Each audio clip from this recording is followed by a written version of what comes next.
नमस्कार, आप देख रहे हैं न्यूज़ एट 10। मैं हूं आपके साथ भावना नैयर। देश और दुनिया की तमाम बड़ी खबरों के साथ हम हाजिर हैं। शुरुआत करते हैं न्यूज़ एट 10 की टॉप हेडलाइंस के साथ। मोदी सरकार के तीसरे कार्यकाल की पहली वर्षगांठ आज। बतौर प्रधानमंत्री नरेंद्र मोदी ने पूरे किए 11 साल। पीएम ने सोशल मीडिया के माध्यम से कहा, 11 साल में आए अनेक सकारात्मक बदलाव। केंद्रीय गृह मंत्री ने सोशल मीडिया पर गिनाई सरकार की 11 उपलब्धियां। आज एनडीए सरकार की उपलब्धियां बताएंगे केंद्रीय मंत्री और बीजेपी अध्यक्ष जेपी नड्डा और राज्यों के मुख्यमंत्री। अमेरिका में आज से 12 देशों के नागरिकों के प्रवेश पर लगी पाबंदी हुई लागू।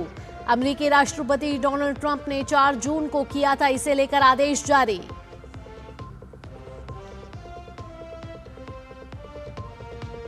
राजधानी दिल्ली समेत उत्तर पश्चिम भारत में भीषण गर्मी। अगले 3 दिन के लिए लू का अलर्ट। वहीं आंध्र प्रदेश और कर्नाटक के कई इलाकों में आज तेज बारिश के आसार।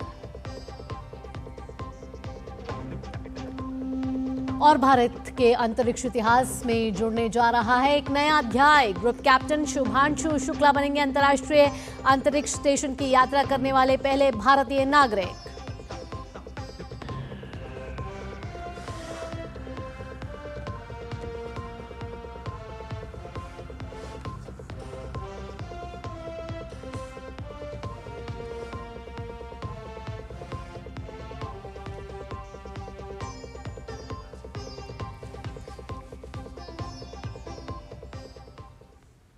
और न्यूज़ एट 10 में अब बात कर लेते हैं सेवा सुशासन के 11 साल की, यानी कि बुलेटिन में सबसे पहले बात नरेंद्र मोदी सरकार के 11 साल पूरे होने पर।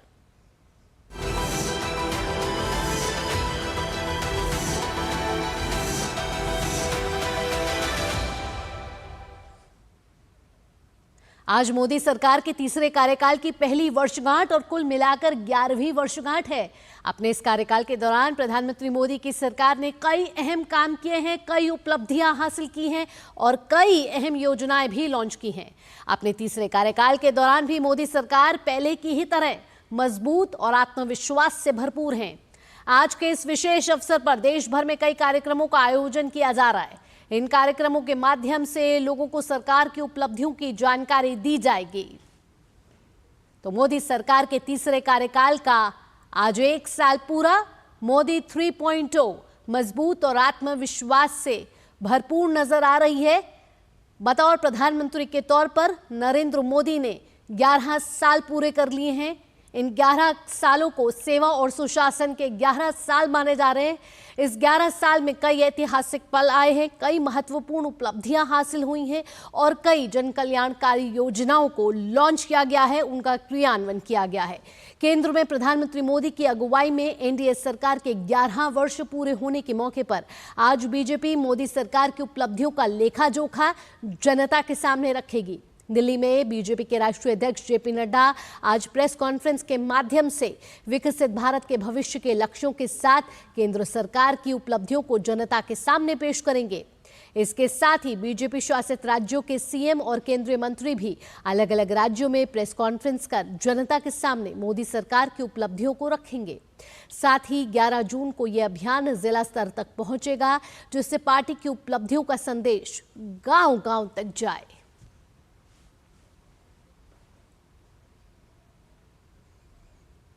मोदी 3.0 की आज पहली वर्षगांठ है। आज का दिन याद है आपको, 9 जून 2024, जब तीसरी बार प्रधानमंत्री नरेंद्र मोदी ने प्रधानमंत्री के तौर पर शपथ ली थी। पिछले 11 सालों में प्रधानमंत्री मोदी के नेतृत्व में देश में विकास की कई नए आयाम गढ़े गए हैं, कई नई विकास की गाथाएं लिखी गई हैं और कई ऐतिहासिक फैसले लिए गए हैं।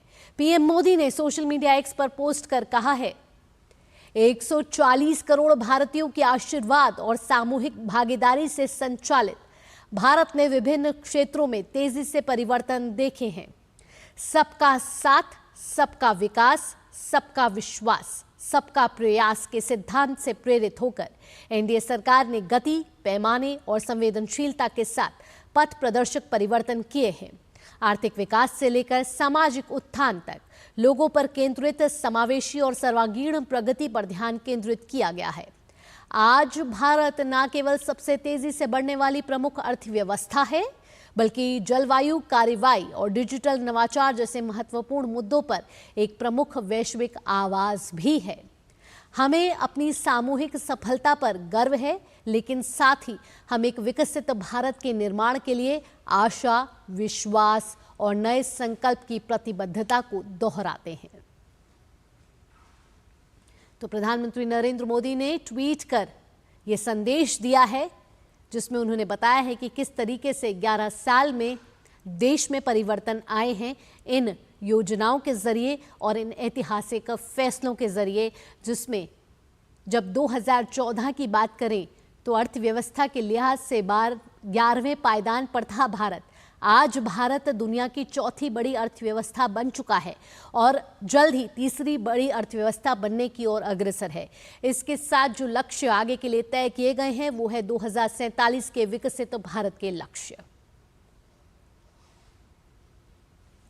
आज मोदी सरकार के तीसरे कार्यकाल की पहली वर्षगांठ और कुल मिलाकर 11वीं वर्षगांठ है और इस अवसर पर प्रधानमंत्री नरेंद्र मोदी ने सोशल मीडिया प्लेटफॉर्म एक्स पर नमो ऐप पर लिंक साझा करते हुए लिखा है और प्रधानमंत्री लिख रहे हैं कि पिछले 11 वर्ष में कई सकारात्मक बदलाव आए हैं और जीवन सुगमता को बढ़ावा मिला है।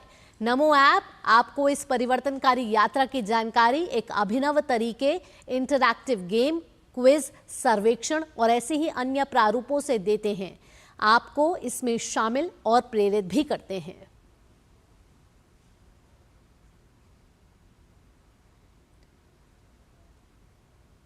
मोदी सरकार के आप सबको पता है कि आज 11 साल पूरे हो चुके हैं और इस अवसर पर केंद्रीय गृह मंत्री अमित शाह ने भी सोशल मीडिया प्लेटफॉर्म एक्स पर पोस्ट कर लिखा है। केंद्रीय गृह मंत्री अमित शाह लिख रहे हैं कि मोदी सरकार के ऐतिहासिक 11 वर्ष जन सेवा के संकल्प, साधना और समर्पण का स्वर्णिम कालखंड रहे। देश ने आर्थिक पुनरुत्थान, सामाजिक न्याय, सांस्कृतिक गौरव और राष्ट्रीय सुरक्षा का एक नया युग देखा। स्पष्ट नेतृत्व, अडिग संकल्प और लोकसभा की नियत से सेवा, सुरक्षा और सुशासन के नए कीर्तिमान बने। 2014 में जब मोदी जी ने देश की बागडोर संभाली तब देश में पॉलिसी पैरालिसिस था। साल 2014 से पहले ना नीतियां थी, ना नेतृत्व और सरकार में घोटाला चरम पर थे। साल 2014 से पहले अर्थव्यवस्था जर्जर और शासन व्यवस्था दिशाहीन थी। मिनिमम गवर्नमेंट, मैक्सिमम गवर्नेंस से देश के विकास की स्पीड और स्केल बदल गई। किसान, महिलाएं, पिछड़े, दलित और वंचित शासन के केंद्र में आए। तुष्टीकरण को समाप्त किया गया। सबका साथ, सबका विकास, सबका विश्वास और सबका प्रयास की कार्य संस्कृति बनी। बीते 11 साल राष्ट्रीय सुरक्षा की दिशा में भी मील का पत्थर साबित हुए। नक्सलवाद अपनी अंतिम सांसें गिन रहा है। जम्मू कश्मीर और पूर्वोत्तर में शांति की स्थापना हुई। भारत अब आतंकवादी हमलों का जवाब आतंकियों के घर में घुस कर देता है। मोदी सरकार के नेतृत्व में बदल गई है भारत की तस्वीर। मोदी 3.0 में नया भारत रिफॉर्म, परफॉर्म और ट्रांसफॉर्म की शक्ति के साथ आगे बढ़ रहा है। देशवासियों के जीवन में लगातार आ रहे हैं सकारात्मक परिवर्तन। हर क्षेत्र में नंबर 1 भारत बनाने की यह यात्रा ऐसे ही जारी रहेगी।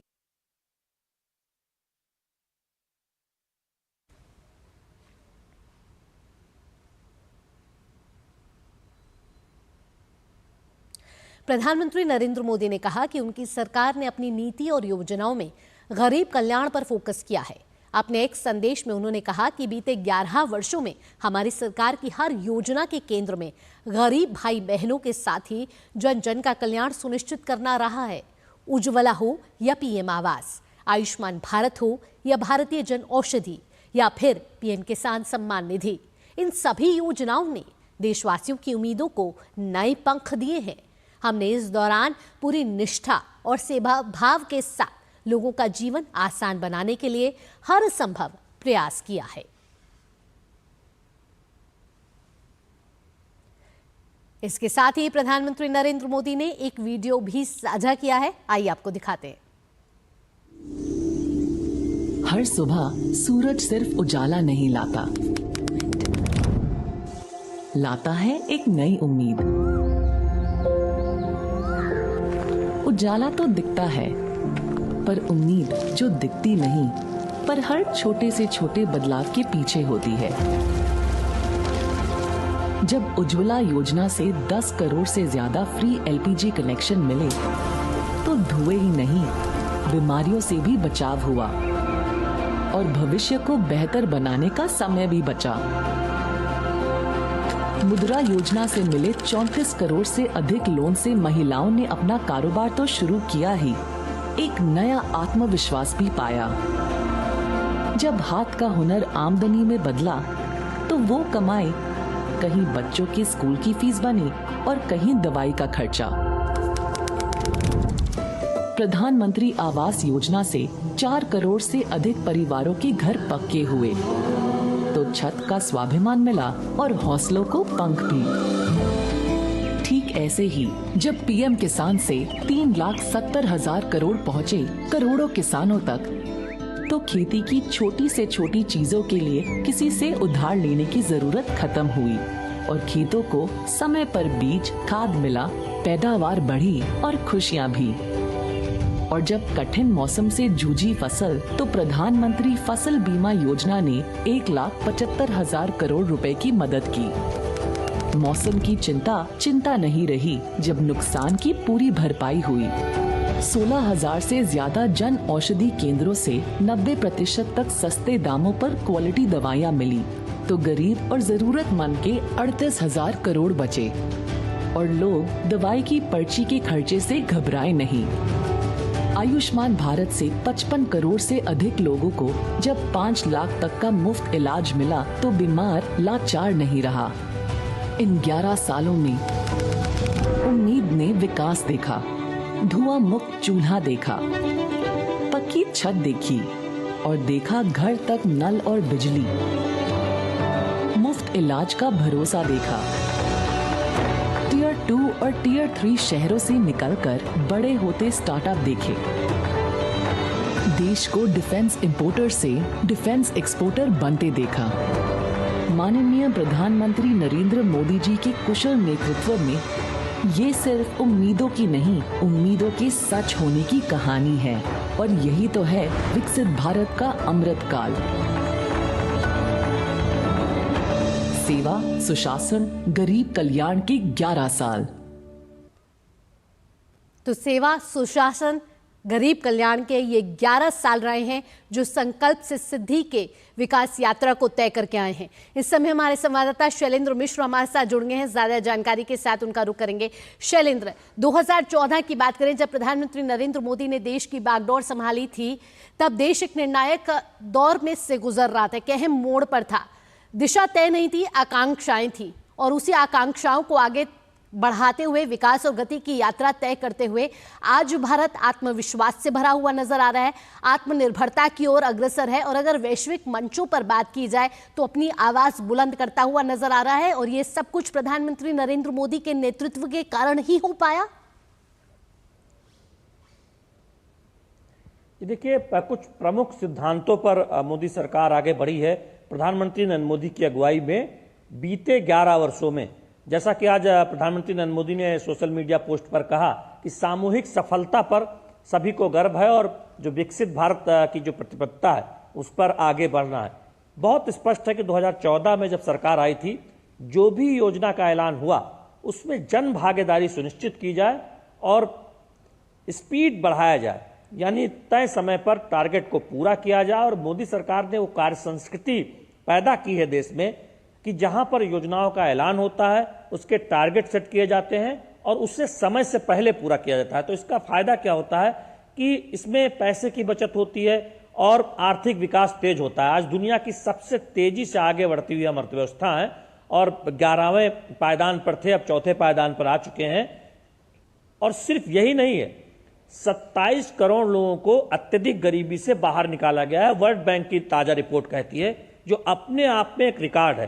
तो दरअसल मोदी सरकार ने अंत्योदय की जो अवधारणा है कि समाज के जो वंचित तबका है, गरीब तबका है, अंतिम पायदान पर खड़ा जो व्यक्ति है, उसको सहारा दिया जाए और देश के विकास को रफ्तार दी जाए, जिससे हम दुनिया के तेजी से आगे बढ़ते हुए देश बन सके। और हम देख रहे हैं कि आत्मनिर्भर भारत अभियान के बाद आज आप देखिए कि किस तरह से सैनिक साजो सामान में, रक्षा उत्पाद में हम अग्रणी देश बनते जा रहे हैं। अब दुनिया हमारे सैनिक साजो सामान की खरीदार के तौर पर सामने आ रही है। यानी जहां पर हम पूर्णतया दूसरे देशों पर निर्भर थे, आयात पर निर्भर थे, वहां हम अब अपनी पहचान मजबूत करते जा रहे हैं। तमाम PLI स्कीम है, और जो काम हम नहीं करते थे, या फिर हम एक तरह से कहें कि हम जो हमारे यहाँ चाहे स्मार्टफोन हो या फिर स्मार्ट टीवी हो, उसके तमाम कल पुर्जे बाहर से आते थे, आज हम देख रहे हैं कि हमारे यहाँ फैक्ट्रियां लग रही हैं, स्मार्टफोन बन रहे हैं, एप्पल जैसे फोन बन रहे हैं, और सेमीकंडक्टर यूनिट लग रही है, और अगले 1 साल में हम चिप का उत्पादन भी शुरू कर देंगे। तो दरअसल गरीब की चिंता, गरीब को भरपेट भोजन, कोई भूखा न सोए, इसकी चिंता की गई है। श्रमिकों को सम्मान दिया गया है, महिलाओं का सशक्तिकरण भी किया गया है, किसान सम्मान निधि योजनाओं से किसानों का कल्याण किया गया है, उर्वरकों की कीमत नहीं बढ़ाई गई है, और तमाम योजनाओं के जरिए किसानों को सहारा दिया गया है। MSP पर ज्यादा खरीद की गई है, MSP को लगातार बढ़ाया गया है, और PDS रिफॉर्म के जरिए सुनिश्चित किया गया है कि गरीबों को मुफ्त अनाज गरीब कल्याण योजना के जरिए मिलता रहे।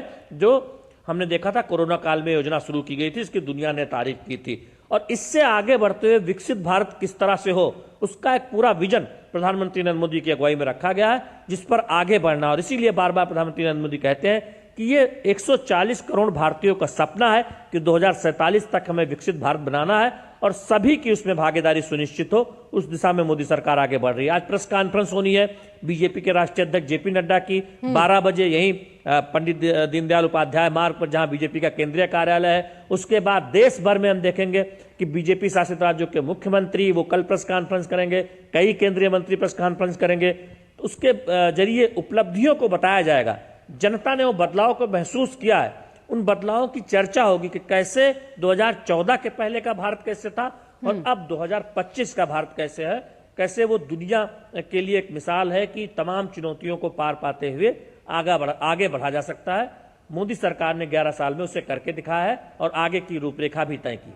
बिल्कुल, इसके साथ साथ हम देख रहे हैं कि पिछले 11 सालों में प्रधानमंत्री नरेंद्र मोदी भी दुनिया के सबसे बड़े लोकप्रिय नेता भी बन गए हैं। वैश्विक मंचों पर भारत का नेतृत्व बुलंदी के साथ रखा जाता है। दुनिया आज भारत को सुनना चाहती है, और यही कारण है कि UN सिक्योरिटी काउंसिल में भी इतनी स्थायी सदस्यता के लिए हम अपनी बुलंद आवाज के साथ आगे बढ़ते हुए नजर आ रहे हैं। अगर वैश्विक पटल पर बात की जाए तो प्रधानमंत्री नरेंद्र मोदी हमेशा वसुधैव कुटुंबकम की बात करते रहते हैं, और साथ में कहते रहते हैं कि ये युग युद्ध का नहीं है, शांति का है। ऐसे में भारत अगर वैश्विक पटल पर देखे जाए तो किस तरीके की इमेज आगे बढ़ता हुआ प्रधानमंत्री नरेंद्र मोदी के नेतृत्व में आगे बढ़ता हुआ नजर आ रहा है? देखिए भावना, हम जानते हैं कि जब जब दुनिया में भारत की बढ़ती हुई धाक की चर्चा होती है, प्रधानमंत्री नरेंद्र मोदी जनसभाओं में कहते हैं कि भारत की जो छवि बेहतर हुई है, भारत के बारे में दुनिया सकारात्मक तौर पर जो सोचती है और एक तरह से भारत तेजी से आगे बढ़ रहा है, इसको दुनिया समझती है, तो इसका क्रेडिट जाता है 140 करोड़ जनता को। उसने एक ऐसी सरकार चुनी है प्रधानमंत्री नरेंद्र मोदी की अगुवाई में जो त्वरित फैसले करती है, दूरदृष्टि रखती है, और दुनिया में जब कहीं संकट आता है तो हम उनकी मदद करते हैं। हमने देखा कि कोरोना में हमने कैसे मेडिसिन पहुंचाई, कैसे कुछ गरीब देशों को अनाज पहुंचाया। ये दिखाता है कि हम एक ताकतवर मुल्क तो हैं ही, इसके साथ ही साथ हम जिम्मेदार मुल्क हैं, हम जिम्मेदार राष्ट्र हैं जो दुनिया की चुनौतियों को समझते हैं। आज चाहे ग्लोबल वार्मिंग की चुनौतियां हो या फिर खाद्य पैटर्न जो बदल रहा है, उन सब में हम अगुवाई करते नजर आते हैं। और आतंकवाद के खिलाफ हम जानते हैं कि दुनिया को हम चेताते रहे। प्रधानमंत्री नरेंद्र मोदी की अगुवाई में 2014 में केंद्र में सत्ता आने के बाद हम दुनिया को ये बात बहुत बेबाकी से बता रहे हैं कि आतंकवाद देखें तो उसके खिलाफ जीरो टॉलरेंस की नीति होनी चाहिए। बिल्कुल, तो उसमें भी जो हमारी नीति है, और इसके साथ साथ G20 की मीटिंग करना, तो वैक्सीन मैत्री के तौर पर आगे बढ़ता हुआ देश नजर आना, इसके साथ साथ वॉइस ऑफ ग्लोबल साउथ की आवाज को बुलंद करना, ऐसे कई मौके रहे हैं जो प्रधानमंत्री नरेंद्र मोदी ने इसको बखूबी तरीके से निभाया और आगे भी निभाते हुए नजर आ रहे, क्योंकि रोड मैप ब्लूप्रिंट आगे का तैयार है और राजनीतिक इच्छा शक्ति साफ तौर पर दिख रही है। शैलेंद्र, फिलहाल तमाम जानकारियों के साथ आपका धन्यवाद। जब प्रेस कॉन्फ्रेंस होगी एक बार फिर आपसे अपडेट लेंगे। यहां रुकेंगे एक छोटे से ब्रेक के लिए, लेकिन ब्रेक के बाद भी खबरों के सिलसिले को जारी रखेंगे न्यूज़ एट 10 में।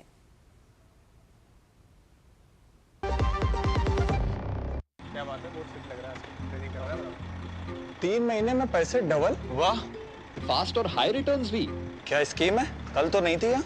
और कल होगा भी नहीं। तूने कभी 5 ओवर में डबल सेंचुरी मारी है? ऐसे स्कीम के बहकावे में आके हम धोखा खा सकते हैं। और आरबीआई कहता है अपना पैसा सुरक्षित रखो और समझदारी से निवेश करो। अगर ज्यादा रिटर्न के पीछे भागोगे तो रिस्क भी उतना ही उठाओगे। और फास्ट रिटर्न से बच के। और फास्ट बॉलिंग से भी। आरबीआई कहता है जानकार बनिए, सतर्क रहिए। मेरी पसंद। मेरी पसंद। मेरी पसंद। मेरी पसंद। हमारी पसंद। हम सबकी पसंद। मजबूत देश का मजबूत सरिया हो गया स्टील। भारत को दुनिया का डिजिटल पावर हाउस बनाने का यशस्वी प्रधानमंत्री नरेंद्र मोदी का संकल्प उत्तर प्रदेश में हो रहा है फलीभूत। माननीय मुख्यमंत्री योगी आदित्यनाथ की दूरदर्शी सोच की वजह से आईटी हब के रूप में गौतम बुद्ध नगर, एआई और मशीन लर्निंग में लखनऊ, रोबोटिक्स में कानपुर एवं engineering research and development city के रूप में वाराणसी और प्रयागराज का हो रहा है विकास। 9 शहरों में सॉफ्टवेयर टेक्नोलॉजी पार्क, जेवर में 3700 करोड़ के निवेश से semiconductor unit, 7 centre of excellence, 70 incubators और 6 विभागों के माध्यम से 10 लाख लोगों का एआई स्किल्ड वर्कफोर्स तैयार किया जा रहा है। महाकुंभ 2025 के अभेद्य सुरक्षा में एआई के अभूतपूर्व इस्तेमाल को पूरी दुनिया ने देखा। सॉफ्टवेयर निर्यात में हुई तीव्र वृद्धि से यूपी को मिल रही है ग्लोबल आईटी हब के रूप में नई पहचान। काम दमदार, डबल इंजन सरकार। ब्रेक के बाद आपका स्वागत है। भारत के अंतरिक्ष इतिहास में कल एक नया अध्याय जुड़ने जा रहा है। ग्रुप कैप्टन शुभांशु शुक्ला कल अंतर्राष्ट्रीय अंतरिक्ष स्टेशन यानी कि आईएसएस की यात्रा करने वाले पहले भारतीय नागरिक बनने जा रहे हैं। यह ऐतिहासिक मिशन एक्सियोम स्पेस के एक्सियोम 4 मिशन के तहत लॉन्च किया जाएगा, जिसे मिशन आकाशगंगा भी कहा जा रहा है। ये निजी अंतरिक्ष उड़ान 10 जून को नासा के कैनेडी स्पेस सेंटर से स्पेसएक्स के क्रू ड्रैगन C213 यान के जरिए प्रक्षेपित होगी। लगभग 28 घंटे की यात्रा के बाद यान 11 जून की रात करीब 10 बजे आईएसएस से जुड़ेगा। लखनऊ में जन्मे 39 वर्षीय शुभांशु शुक्ला को जून 2006 में भारतीय वायुसेना में कमीशन मिला था। उन्होंने अब तक 2000 घंटे से अधिक का उड़ान अनुभव हासिल किया है और Sukhoi 30, MK1, MiG-21, MiG-29, Jaguar, hoc, डार्नियर और AN-32 जैसे कई विमानों को उड़ाया और परीक्षण किया है। साल 2020 में उन्हें इसरो के गगनयान मिशन के लिए चुना गया था। ये भारत की पहली मानव अंतरिक्ष उड़ान परियोजना है। अपनी इस यात्रा को लेकर शुभांशु शुक्ला काफी उत्साहित है। तो शुभांशु शुक्ला नया इतिहास रचने वाले हैं। आईएसएस के साथ जुड़ने वाले वे पहले भारतीय होने वाले हैं और एक्सियोम मिशन इसे कहा जा रहा है, जिसके साथ वो जुड़ेंगे तो भारत के अंतरिक्ष में बड़ी छलांग लगने वाली है। शुभांशु शुक्ला के साथ ये नया अध्याय जुड़ने जा रहा है। ग्रुप कैप्टन शुभांशु शुक्ला कल अंतर्राष्ट्रीय अंतरिक्ष स्टेशन की यात्रा करने वाले पहले भारतीय नागरिक बनने जा रहे हैं। It started out somewhere. I didn't know that this is the path it is going to finally take. First fly all my life, which was a dream job for me. I was very, very happy. It is my sincere endeavor through my mission to inspire an entire generation back home in the country. I want to use this opportunity to ignite curiosity among kids. Even if this story, my story, is able to change one life, it would be a huge success for me.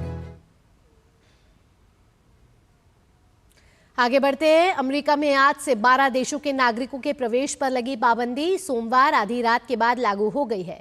अमेरिकी राष्ट्रपति Donald Trump ने 4 जून को इसे लेकर एक आदेश जारी किया था। यह प्रतिबंध अफगानिस्तान, म्यांमार, चाड, कोंगो गणराज्य, Equatorial Guinea, Eritrea, Haiti, Iran, Libya, Somalia, Sudan और यमन के नागरिक आज से अमेरिका में प्रवेश नहीं कर सकेंगे। 12 देशों के अलावा 7 देशों के नागरिकों पर आज से आंशिक रोक भी लागू हुई है। इन देशों में Burundi, Cuba, Laos, Sierra Leone, Togo, Turkmenistan और वेनेजुएला शामिल है। ये इमिग्रेशन और नॉन इमिग्रेशन दोनों तरह के वीज़ा पर लागू हो गई है। नए प्रतिबंध के खत्म होने की कोई तारीख अब तय नहीं है। ट्रंप ने अपने पहले कार्यकाल की एक खास नीति को पुनर्जीवित करने और उसका विस्तार करने में राष्ट्रीय सुरक्षा चिंताओं का हवाला दिया था, जिसका प्रभाव मुख्य रूप से अफ्रीका और मिडल ईस्ट के लोगों पर पड़ेगा।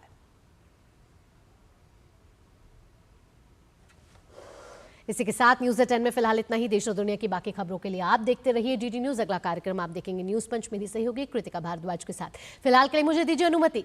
नमस्कार।